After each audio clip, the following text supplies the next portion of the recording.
Ողջույն, Դոկտոր Սրումի YouTube-յան ալիքի եթերում նորից գաստրոթայմն է եւ ես գաստրոենտերոլոգ Շուշանիկ Միրիջանյանը։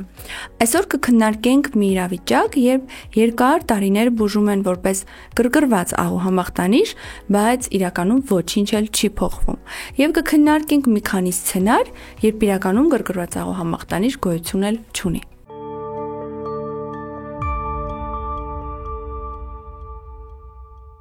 Առաջին սցենարը կապված է միկրոսկոպիկ կոլիտի հետ, երբ առաջատար ախտանիշը ճակերտավոր ասված գրգռված աղու համախտանիշի հաճախակի ջրի կղանքն է։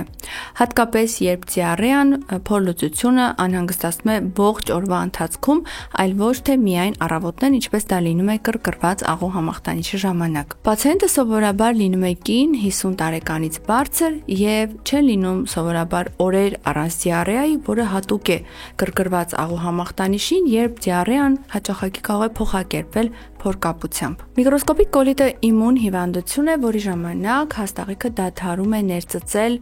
ջուրը։ Սնունդը ներծծվում է, իսկ ջուրը ամբողջովին մնում է կղանքում։ Միկրոսկոպիկ կոլիտը չի բերում արյան կորստի, կրոնի հիվանդության եւ խոցային կոլիտի հետ որևէ կապ չունի եւ չի վերածվում քաղցկեղի։ Հիմնականում միկրոսկոպիկ կոլիտը ազդում է կյանքի որակի վրա եւ կոլոնոսկոպիայով այն չի երևում։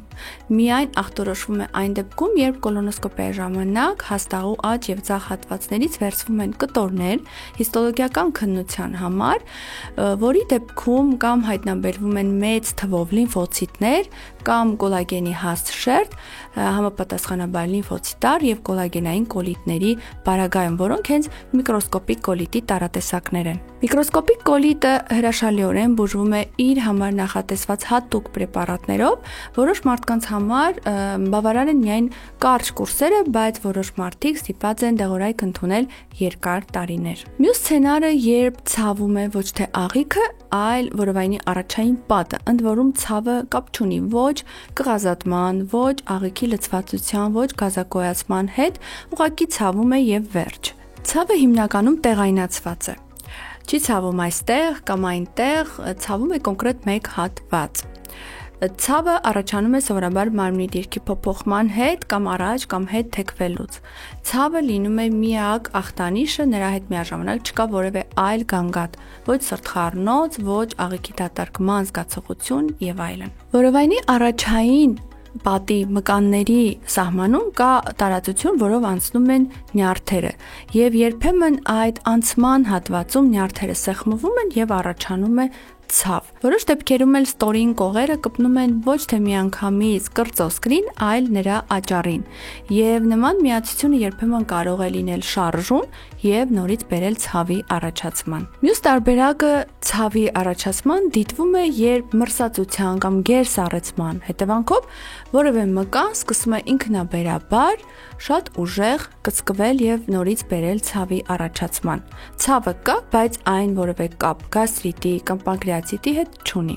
Այսպիսի ցավը ոչ մի ազդեցություն չունի օրգանիզմի վրա, այն ուղղակի ազդում է տրամադրության վրա եւ վերջ։ Մյուս սցենարը կապված է նրա հետ, երբ պերֆեկցիոնիզմով տառապող մարդուն թվում է, որ իր օրգանիզմում պետք է ամեն ինչ լինի հրաշալի։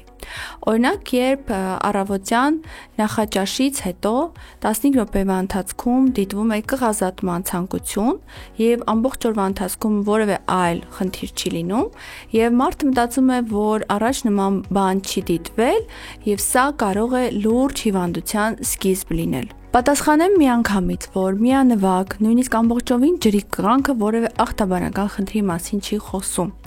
Նույնիսկ առաջին պորցիան պինդ, այնուհետև փափուկ կղանքի առկայությունը եւս որևէ ախտաբանական խնդրի մասին չի խոսում։